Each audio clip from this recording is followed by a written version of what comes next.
સૌથી પહેલા web બ્રાઉઝરને open કરીશું, જ્યાં સર્ચ આપીશું જેડીકે ડાઉનલોડ।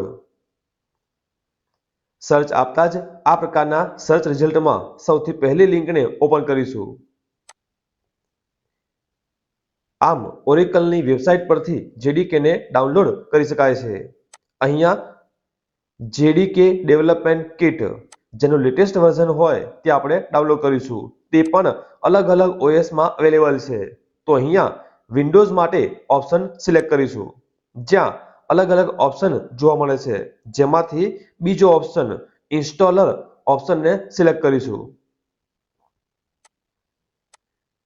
સિલેક્ટ કરતા જ ડાઉનલોડ શરૂ થશે।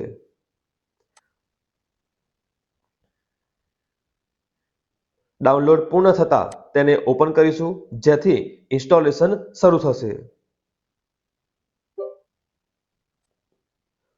આપેલી સ્ક્રીનમાં નેક્સ્ટ આપીશું, ફરી નેક્સ્ટ। આ પ્રકારની પ્રોસેસ શરૂ થશે।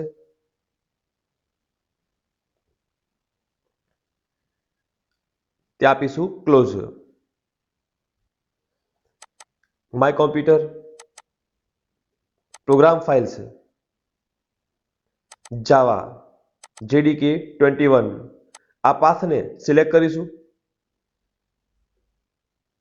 ત્યાર પછી સર્ચમાં system settings, view advance system સેટિંગ્સને ઓપન કરીશું, જ્યાં જગ્યાએ એન્વાયરમેન્ટ વેરિયેબલ સિલેક્ટ કરીશું।